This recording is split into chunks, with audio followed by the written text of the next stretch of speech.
Hello everyone, welcome to सौर competition. और आज की इस वीडियो में हम 1 मई 2024 के करंट अफेयर के सभी इंपॉर्टेंट क्वेश्चन को डिस्कस करने वाले हैं और सभी क्वेश्चन से संबंधित इंपॉर्टेंट जानकारी भी आपको क्वेश्चन के साथ ही दी जाएगी। तो सभी वीडियो को अंत तक देखें। चलिए पहले हम कल की क्लास यानी 30 अप्रैल का क्विक रिविजन कर लेते हैं। इराक ने LGBT अधिकारों के खिलाफ सख्त कानून लागू किया है। LGBT क्या होता है? लेजिबियन, गे, बाइसेक्सुअल, ट्रांसजेंडर यानी समलैंगिक जिनको हम बोल सकते हैं। ठीक है, तो इनके अधिकारों के खिलाफ सख्त कानून किसने? इराक ने लागू किया है। ठीक है, और इराक की राजधानी बगदाद है और इराक की मुद्रा इराकी दिनार है। ठीक है, और दोस्तों इस कानून का उल्लंघन करने वाले को 15 साल की जेल होगी। ठीक है, नेक्स्ट देखते हैं। हाल ही में सरकार ने देश के 3 बंदरगाहों, कौन कौन से? मुंद्रा बंदरगाह, पीपावाव बंदरगाह और नहावा सेवा, इसको जवाहरलाल नेहरू बंदरगाह भी बोलते हैं। ठीक है, से लगभग कितना? 2000 टन प्याज के निर्यात की अनुमति दी है। ठीक है, नेक्स्ट देखते हैं। भूमि संसाधन विभाग में निदेशक के रूप में सर्वदानंद बरनवाल को नियुक्त किया गया है। और दोस्तों राष्ट्रीय बंजर भूमि की स्थापना जुलाई 1992 में हुई थी और इसी राष्ट्रीय बंजर भूमि बोर्ड का 1999 ईस्वी में नाम बदलकर भूमि संसाधन विभाग कर दिया गया था। ठीक है, नेक्स्ट देखते हैं। रश्मिता झा को एनटीपीसी का सीवीओ बोलते हैं, मुख्य सतर्कता अधिकारी को। ठीक है, तो रश्मिता झा को एनटीपीसी का मुख्य सतर्कता अधिकारी नियुक्त किया गया है। एनटीपीसी की फुल फॉर्म होती है नेशनल थर्मल पावर कॉरपोरेशन। ठीक है, नेक्स्ट देखते हैं। भारत ने दक्षिण कोरिया से ऐतिहासिक तीरंदाजी स्वर्ण पदक जीता है और ये भारत की पुरुष टीम ने जीता है। ठीक है, नेक्स्ट देखते हैं। एशियाई अंडर-20 एथलेटिक्स चैंपियनशिप में लक्षिता विनोद सैंडलिया ने 800 मीटर बाधा दौड़ में रजत पदक जीता है। और दोस्तों इसके साथ में ही 400 मीटर बाधा दौड़ में श्रिया राजेश ने कांस्य पदक जीता है। ठीक है, इसी चैंपियनशिप में। नेक्स्ट देखते हैं। केरल के तिरुवनंतपुरम मूल की रहने वाली, जो अब फिलहाल यूएई यानी संयुक्त अरब अमीरात में शिक्षण का कार्य कर रही थी। ठीक है, जीना जस्टिस, इन्हें कैम्ब्रिज समर्पित शिक्षक पुरस्कार 2024 मिला है। और देखते हैं। वेलावन सेंथिल कुमार ने बेंच ओपन स्क्वैश का खिताब जीता है। ठीक है, और स्क्वैश क्या होता है? स्क्वैश एक रैकेट खेल होता है जिसमें 2 खिलाड़ी एक छोटी खोखली रबड़ गेंद चारों दीवारों वाले कोर्ट में खेलते हैं। ठीक है, और ये 29 अप्रैल को जीता है इन्होंने। नेक्स्ट देखते हैं। अंतर्राष्ट्रीय नृत्य दिवस 29 अप्रैल को मनाया गया है। और क्यों मनाया गया है? फ्रांसीसी नृत्य कलाकार जिसको फादर ऑफ डांस बोलते हैं, जीन जॉर्जेस नोवरे के जन्मदिन के अवसर पर अंतर्राष्ट्रीय नृत्य दिवस मनाया जाता है। ठीक है, नेक्स्ट देखते हैं। MS धोनी, महेंद्र सिंह धोनी ने IPL में 150वीं जीत हासिल की है। और दोस्तों महेंद्र सिंह धोनी IPL में 259 मैच खेल चुके हैं। तो अगर आप करंट अफेयर की इस क्लास को डिटेल में देखना चाहते हैं तो मैंने लिंक डिस्क्रिप्शन में दिया है, आप जाकर देख सकते हो। और अगर आप चैनल पर पहली बार विजिट कर रहे हैं तो चैनल को सब्सक्राइब कर लें और बेल आइकन को ऑन कर लें। चलिए दोस्तों आज के करंट अफेयर पर चलते हैं। क्वेश्चन नंबर 1, हाल ही में किस देश ने वाहन आयात पर प्रतिबंध हटाने की घोषणा की है? Option A Nepal, option B Bhutan, option C चीन, ऑप्शन डी श्रीलंका। दोस्तों इसका सही आंसर है ऑप्शन नंबर डी, श्रीलंका ने हाल ही में वाहन आयात पर प्रतिबंध हटाने की घोषणा की है। वाहन आयात का मतलब होता है वाहन खरीदने बेचने पर। ठीक है दोस्तों, श्रीलंका की राजधानी है कोलंबो, इसकी वाणिज्यिक राजधानी है। और श्री जयवर्धनपुरा कोटे इसकी आधिकारिक राजधानी है। ठीक है, और मुद्रा क्या है श्रीलंका की? श्रीलंकाई रुपया। राष्ट्रपति कौन है श्रीलंका के? रानिल विक्रमसिंघे। अब दोस्तों क्वेश्चन के बारे में बात करते हैं कि श्रीलंका ने वाहन आयात पर प्रतिबंध क्यों हटाया है। सबसे पहली बात तो देखो 2022 में श्रीलंका ने वाहन आयात पर प्रतिबंध लागू किया था। ठीक, इसी वजह से श्रीलंका की आर्थिक स्थिति में उथल पुथल हुई। ठीक, तो अपनी आर्थिक विकास को प्रोत्साहित करने के लिए श्रीलंका ने वाहन आयात पर प्रतिबंध हटाने की घोषणा की है। ठीक है, नेक्स्ट इंपॉर्टेंट पॉइंट देख लेते हैं कुछ। दोस्तों, श्रीलंका को भारत ने 10,000 टन प्याज के निर्यात की अनुमति दी है। और दोस्तों, भारत श्रीलंका के पर्यटन स्रोत के रूप में शीर्ष पर रहा है। और भारतीय सशस्त्र बलों को श्रीलंका में गोल्डन आउल पुरस्कार से सम्मानित किया गया है। और श्रीलंका और मॉरिशस ने यूपीआई सर्विस को वर्चुअली लॉन्च किया है। नेक्स्ट क्वेश्चन नंबर 2 देखते हैं। हाल ही में NCAER ने 2024-25 में भारत की जीडीपी में कितने वृद्धि होने का अनुमान लगाया है? Option A 6%, option B 6.5%, option C 6.8%, option D 7%। दोस्तों, इसका सही आंसर ऑप्शन नंबर डी 7%, जो हाल ही में सबसे ज़्यादा अनुमान लगाया गया है, 7%। ठीक है, RBI वगैरह ने भी कम अनुमान लगाया है इससे। ठीक है, तो NCR ने सबसे ज़्यादा अनुमान लगाया है। और दोस्तों, NCR की फुल फॉर्म क्या होती है? National counselling for applied economic research. ठीक, इसकी महानिदेशक कौन हो? पूरन गुप्ता, इन्होंने ही ये अनुमान लगाया है। ठीक, नेक्स्ट देखते हैं क्वेश्चन नंबर 3। हाल ही में किस देश के पहले मुस्लिम मंत्री का मतलब पहले मुस्लिम प्रधानमंत्री, ठीक है, ने इस्तीफा दिया है? Option A Afghanistan, option B Scotland, option C Poland, option D Holland. दोस्तों, इसका सही answer option number B Scotland के पहले मुस्लिम मंत्री बने थे। कौन बने थे? हमजा यूसुफ। ठीक है, हमजा यूसुफ ये पाकिस्तानी मूल के रहने वाले हैं। जिस तरीके से ऋषि सुनक ब्रिटेन के प्रधानमंत्री बने और भारतीय मूल के रहने वाले हैं, इसी तरीके से हमजा यूसुफ भी स्कॉटलैंड के पहले मुस्लिम मंत्री बने हैं। ठीक है, पहले प्रधानमंत्री बने हैं। और ये पाकिस्तान मूल के रहने वाले हैं। ठीक है, इन्होंने 13 महीनों के बाद, ठीक है, 13 महीने के बाद, मतलब 13 महीने तक इन्होंने शासन किया है वहाँ पर। ठीक है, और उसके बाद में अब इस्तीफा दिया है अपना अभी इस सप्ताह में। तो इन्होंने इस सप्ताह में क्यों दिया है इस्तीफा? क्योंकि इस सप्ताह में इन्होंने 2 अविश्वास वोटों से पहले सोमवार को अपना इस्तीफा देने की घोषणा की है। ठीक, क्वेश्चन नंबर 4 पे चलते हैं। हाल ही में व्यय विभाग में निदेशक के रूप में नियुक्त किया गया है। किसे नियुक्त किया गया है? Option A Nidhi S Jain, option B Praveen Ranjan, option C Amitabh Chaudhary, option D Narsingh Yadav. तो दोस्तों, व्यय विभाग के निदेशक के रूप में प्रवीण रंजन को नियुक्त किया गया है। व्यय विभाग क्या होता है? केंद्र सरकार में सार्वजनिक वित्तीय प्रबंधन प्रणाली की निगरानी करने और राज्य वित्त से जुड़े मामलों का विभाग होता है व्यय विभाग। ठीक है, और दोस्तों,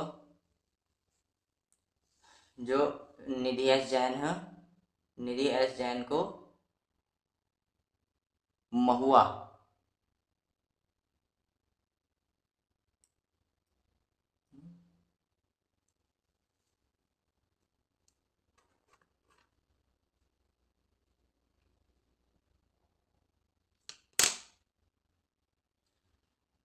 नेक्स्ट देखते हैं इंपॉर्टेंट पॉइंट। दोस्तों, रश्मिता झा को भी NTPC का CBO मुख्य सतर्कता अधिकारी नियुक्त किया गया है। और नरसिंह यादव को WFI यानी wrestling federation of India, Hindi में बोलते हैं इसको भारतीय कुश्ती महासंघ, एथलीट पैनल के अध्यक्ष चुने गए हैं। ठीक है, और भूमि संसाधन विभाग में निदेशक के रूप में सर्वदानंद बरनवाल को नियुक्त किया गया है। और दोस्तों, सुनील कुमार यादव को महुआ क्या होता है? Ministry of housing and urban affair के निदेशक के रूप में 5 वर्षों के लिए नियुक्त किया गया है। ठीक है, next, Amitabh Chaudhary Axis bank के नए CEO और MD के रूप में पुनः नियुक्त हुए हैं। और एक्सिस बैंक जो हाल ही में कोटक महिंद्रा बैंक को पीछे छोड़कर भारत का चौथा बड़ा बैंक बन गया है। ठीक है, नेक्स्ट देखते हैं। निधि एस जैन को कॉटन कॉरपोरेशन ऑफ इंडिया का मुख्य सतर्कता अधिकारी CBO नियुक्त किया गया है। और FIU भारत, इसका मतलब क्या हो गया FIU का? Financial intelligence unit India, financial intelligence unit India, ठीक है, के निदेशक के रूप में विवेक अग्रवाल को फिर से नियुक्त किया गया है। और फाइनेंशियल इंटेलिजेंस यूनिट इंडिया का हिंदी में मतलब होता है वित्तीय खुफिया इकाई भारत, ठीक है। नेक्स्ट देखते हैं, KM मिस्त्री को HDFC लाइफ इंश्योरेंस बोर्ड का अध्यक्ष नियुक्त किया गया है। और दोस्तों इंटेल ने भारत क्षेत्र प्रमुख के रूप में किसे? संतोष विश्वनाथन को नियुक्त किया है। और जगजीत पवाड़िया को अंतर्राष्ट्रीय नारकोटिक्स नियंत्रण बोर्ड के लिए चुना गया है। और दोस्तों कोंकण रेलवे कॉरपोरेशन के नए CMD के रूप में किसे? संतोष कुमार झा को नियुक्त किया गया है। और राजीव सिंघल को टाटा इंटरनेशनल ने प्रबंध निदेशक के रूप में नियुक्त किया गया है। और रवि कोटा ने असम के मुख्य सचिव के रूप में कार्यभार संभाला है। और एयर इंडिया ने जयराज सनमुगन को वैश्विक हवाई अड्डा परिचालन प्रमुख नियुक्त किया है। तो दोस्तों अगर आप हमारी रेगुलर वीडियो देखते हैं तो ये सभी के सभी नाम आपको याद हो चुके होंगे अब तक, ठीक है। नेक्स्ट बढ़ते हैं क्वेश्चन नंबर 5 की ओर। हाल ही में ब्रू प्रवासी किस राज्य में पहली बार मतदान करेंगे? Option A Nagaland, option B Assam, option C Tripura, option D Mizoram. दोस्तों इसका सही आंसर है त्रिपुरा। त्रिपुरा में ब्रू प्रवासी पहली बार मतदान करेंगे। और दोस्तों ये ब्रू प्रवासी क्यों कहलाते हैं? ये कहाँ के रहने वाले हैं? प्रवासी तो मतलब कहीं शरण मांगना होता है, ठीक है। तो ये कहाँ के रहने वाले हैं और ऐसा क्या हुआ कि वहाँ से इनको आना पड़ा, ठीक। तो 1997 ईस्वी में मिजोरम में इन लोगों की मतलब ये लोग जो है अल्पसंख्यक थे मिजोरम में, ठीक है। इनका बहुसंख्यक मिजो जनजाति के साथ जो है हिंसा हो गई थी, ठीक है। तब ये वहाँ से भाग कर, और इनकी संख्या तब उस टाइम पे कितनी? लगभग 32,000 से भी ज़्यादा थी, ठीक है। तब ये 1997 में ही मिजोरम से भागकर, ठीक है, मिजोरम के सीमावर्ती राज्य में, कौन से में? त्रिपुरा में आ गए थे, ठीक है। तो इन्होंने प्रवेश करा तो वहां पर शरण ली थी, तो इसलिए इनको ब्रू प्रवासी कहा जाता है, ठीक है। ब्रू प्रवासी को रियांग भी कहते हैं, क्या? रियांग, ठीक है। ब्रू प्रवासी को रियांग भी कहा जाता है। और त्रिपुरा में ये क्या है? पहली बार मतदान करेंगे। त्रिपुरा की राजधानी अगरतला है। त्रिपुरा के मुख्यमंत्री मणिक साहा है। और त्रिपुरा के राज्यपाल श्री इंद्रसेन रेड्डी है, ठीक है। नेक्स्ट बढ़ते हैं क्वेश्चन नंबर 6 की ओर। हाल ही में स्वच्छ ऊर्जा को अपनाने में कौन सा राज्य शीर्ष पर रहा है? Option A Tamil Nadu, option B Gujarat, option C Madhya Pradesh, option D Rajasthan. दोस्तों इसका सही answer option number B Gujarat स्वच्छ ऊर्जा को अपनाने में शीर्ष पर रहा है। अब स्वच्छ ऊर्जा क्या होती है? ऊर्जा का वो स्रोत जो कार्बन उत्सर्जित नहीं करते, ठीक है, जिससे जलवायु पर नेगेटिव प्रभाव नहीं पड़ता है, ठीक। अब इसके स्रोत में कौन कौन से ऊर्जा आ सकती हैं? जैसे सौर ऊर्जा, पवन ऊर्जा, ठीक है। इन सभी से प्राप्त होने वाली ऊर्जा क्या है? स्वच्छ ऊर्जा के रूप में। इन्हें नवीकरणीय ऊर्जा भी कहते हैं। और हाल ही में गुजरात ने तमिलनाडु, पहले स्वच्छ ऊर्जा को अपनाने में तमिलनाडु शीर्ष पर था। अब गुजरात जो हो तमिलनाडु को पीछे छोड़कर स्वच्छ ऊर्जा को अपनाने में शीर्ष पर हो गया। गुजरात की राजधानी है गांधीनगर। मुख्यमंत्री है गुजरात के श्री भूपेंद्र पटेल। और राज्यपाल गुजरात के श्री आचार्य देवव्रत। नेक्स्ट बढ़ते हैं क्वेश्चन नंबर 6, इंपॉर्टेंट पॉइंट देख लेते हैं। अडानी ग्रीन ने गुजरात में दुनिया का सबसे बड़ा नवीकरणीय ऊर्जा पार्क बनाया है, ठीक है। और भारत का सबसे बड़ा थिएटर फेस्टिवल कौन सा? भारत रंग महोत्सव कहाँ पर? कच्छ में शुरू हुआ है। और कच्छ गुजरात का एक जिला है। और दक्षिण कोरियाई कंपनी सिमटेक गुजरात के सानंद में सेमीकंडक्टर संयंत्र स्थापित करेगी। और दोस्तों गुजरात सरकार ने शिखा रिफॉर्म ऑनलाइन शिक्षण मंच लॉन्च किया है। और गुजरात के फल कच्चे खरेक को GI टैग मिला है। नेक्स्ट क्वेश्चन देखते हैं, क्वेश्चन नंबर 7। हाल ही में जर्मनी ने किस देश के छोटे हथियारों की बिक्री पर से प्रतिबंध हटाया है? Option A Sri Lanka, option B चीन, option C Bhutan, option D Bharat. तो दोस्तों इसका सही आंसर है option number D Bharat. Option number D Bharat, Bharat is the right answer. ठीक है दोस्तों, जर्मनी, जर्मनी की राजधानी बर्लिन है, मुद्रा जर्मनी की यूरो है, और राष्ट्रपति कौन है जर्मनी के? Frank Walter Steinmeier. और प्रधानमंत्री कौन है जर्मनी के? Angela Merkel, Angela Merkel. ठीक है दोस्तों, जर्मनी, जर्मनी एक नाटो सदस्य है, नाटो का सदस्य है। ठीक है, और जर्मनी ना पहला जो गैर नाटो देश थे। ठीक है, गैर नाटो देश, नाटो क्या होता है? उत्तरी अटलांटिक संधि संगठन। जितने भी उत्तरी और अटलांटिक के जो हों देश हैं वो इसके सब क्या हैं? सदस्य हैं। भारत इसका सदस्य नहीं है। ठीक है, क्योंकि भारत उत्तरी अटलांटिक में नहीं आता है। ठीक, तो जितने भी गैर गैर नाटो देश थे इन्हें छोटे हथियारों की बिक्री को जर्मनी ने प्रतिबंध लगा दिया था। ठीक, लेकिन अब हाल ही में जर्मनी ने अपवाद के तौर पर भारत पर से छोटे हथियारों की बिक्री पर से प्रतिबंध हटा दिया है। और नाटो, नाटो की फुल फॉर्म होती है नॉर्थ अटलांटिक ट्रीटी ऑर्गेनाइजेशन, यानी उत्तरी अटलांटिक संधि संगठन। इसकी स्थापना कब हुई थी? नाटो की स्थापना कब हुई थी? नाटो की स्थापना हुई थी 4 अप्रैल 1949 को। ठीक है, 1949 को हुई थी। इसका मुख्यालय कहाँ पर है? ब्रुसेल्स में। और ब्रुसेल्स कहाँ पर है? बेल्जियम। तो ये भी आपको याद रखना है। नेक्स्ट बढ़ते हैं, इंपॉर्टेंट पॉइंट देख लेते हैं कुछ। दोस्तों, भारत और कुवैत ने सूचना साझा करने के लिए समझौता ज्ञापन पर हाल ही में हस्ताक्षर किए हैं। और भारत और कंबोडिया देश ने HR यानी ह्यूमन रिसोर्सेस, मानव संसाधन विकास समझौते ज्ञापन पर हस्ताक्षर किए हैं।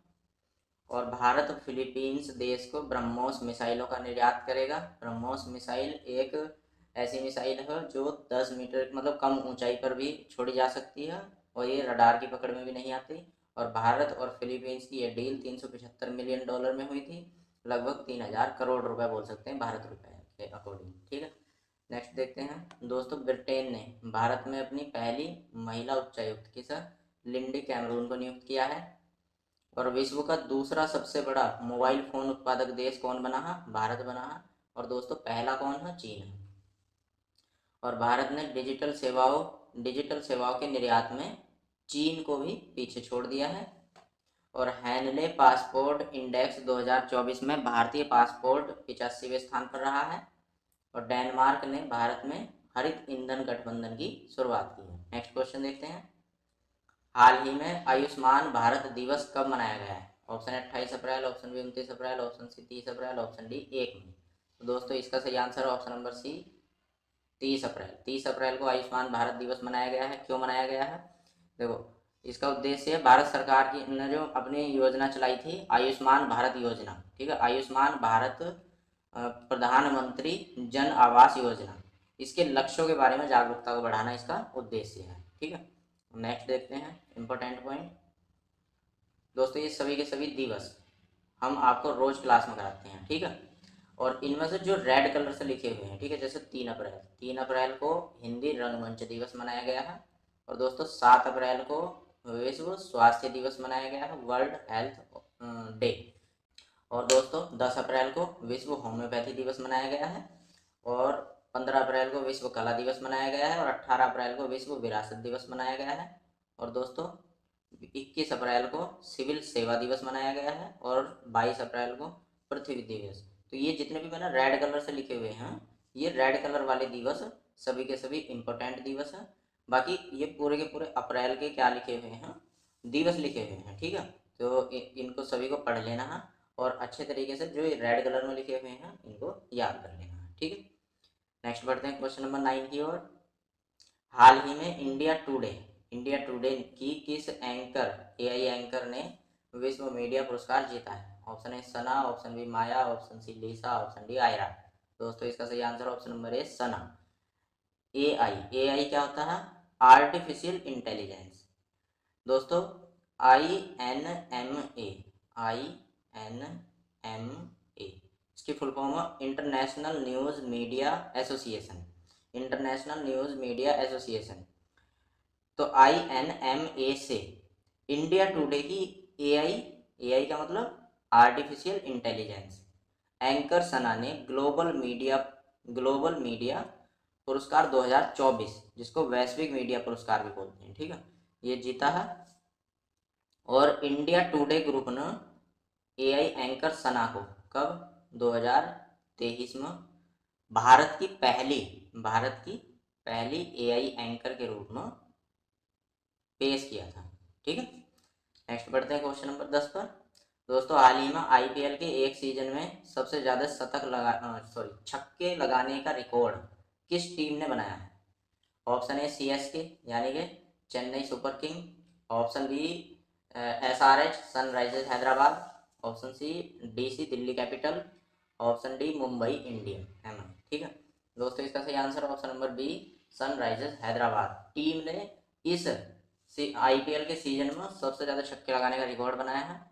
और इम्पोर्टेंट पॉइंट देखते हैं दोस्तों, आईपीएल में सबसे ज़्यादा रन बनाने का रिकॉर्ड भी किसने बनाया है? सनराइजर्स हैदराबाद टीम ने ही बनाया है। और कितना बनाया है? 287 रन बेस्ट रिकॉर्ड बनाया है इस सीजन का, ठीक है। नेक्स्ट देखते हैं, एमएस धोनी ने आईपीएल में 150वीं जीत हासिल की है।